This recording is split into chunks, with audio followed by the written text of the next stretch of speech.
When it comes to engineering, product design, and manufacturing, one of the most fundamental yet often underestimated question is, should you design in a metric or imperial units? At first glance, it might seem like a simple choice between inches and millimeters, but implications stretch far beyond the drawing board.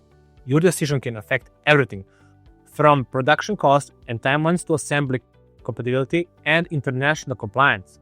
In this video, we are diving deep into the real-world consequences and choosing one system over other. Let's start with some foundational context. The metric system, also known as the International System of Units, SI, is a global adopted decimal-based system. It uses units like millimeters, centimeters, and meters for length, grams and kilograms for weight, and Celsius for temperature. This system is the standard across most of the world, especially in science, medicine, and manufacturing. Because it's built on powers of 10, the metric system is consistent and easy to scale. That's very important, which makes calculation more intuitive and conversions straightforward and easier. The Imperial system, primarily used in the United States, relies on units like inches, feet, and pounds. It evolved from a mix of traditional English systems and has been integrated in American construction, aerospace, automotive, and defense industries. While familiar to many engineers in the US, the Imperial system is not compatible with the tooling, standards, and processes used in the global marketplace. Why does this matter so much in design? Well, let's say you're designing a consumer product that will be manufactured overseas, which most are. Most of production facilities in Europe or Asia work exclusively with metric tooling and materials. If your CAD model was designed in inches, it will need to be converted, which sounds simple, but it can create serious problems. For example, a 1-inch hole becomes 25.4 millimeter, right? If your manufacturer rounds that up to 25.5, a more standard drill size, the resulting gap could lead to parts that cannot align, they won't fit correctly, or fail completely under stress. These issues can become catastrophic in fields like aerospace, automotive, and medical devices, where tolerances are tight and functionality is critical. Tolerances step up can multiply small differences across an assembly. In high precision work, even 0.1 millimeter can throw off alignment, create vibrations, or affect sealing. This is why designing in the same unit system as your manufacturer uses is vital. In our company, we always begin by asking where it is going to be made, unless we are doing it. Who is the supplier?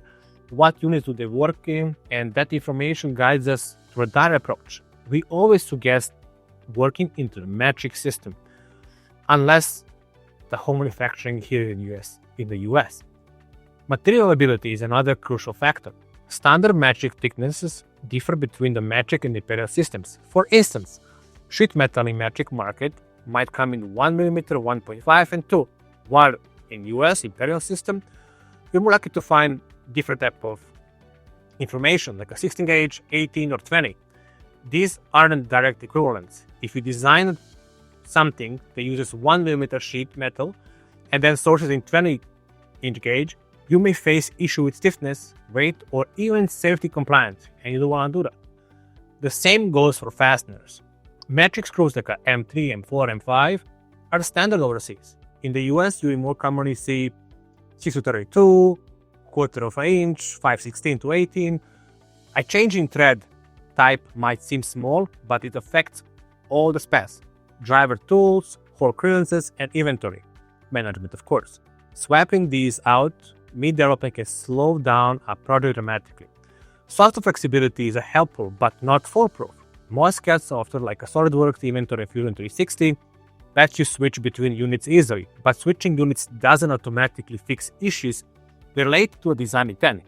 If your model was created using inch-based hardware, spacing, or doing imperial thread specs, simply changing units won't convert the core geometry or underlying logic of design. You may have to redesign a whole product, recalculate tolerances, and to complete new drawings. Assembly compatibility is also a major concern. Many products integrate off-the-shelf components like a motor, sensor displays, or hinges. These components are typically built to specific regional standards. If your supplier uses metric, but your model uses Imperial, you might need to create a custom brackets, adjust code spacing, or machine adapters.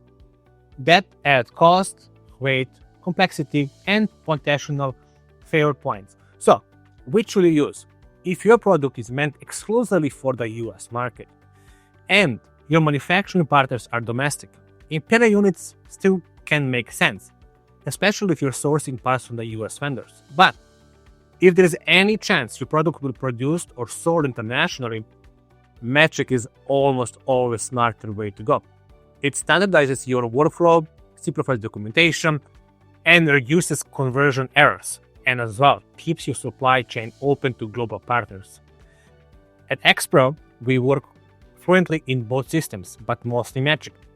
We always push for early decisions. It's much easier to stick with one unit system from the start than to convert everything midstream. We also educate clients on how the unit system can affect certification, import-export regulation, and compatibility with standards like ISO or ASIN, whatever.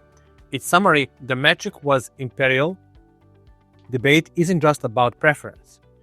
It's strategic decision that impacts cost, time, and accuracy, as well long-term success. Think about where your product is going, how it's built, and then who is going to assemble it. Then choose the unit system that keeps everything aligned. Thanks for watching, and let us know in the comment what unit system you use for your work and why. And as well, if you're unsure how to approach this in your own project, feel free to reach out to us and we will help you to choose metric or Imperial.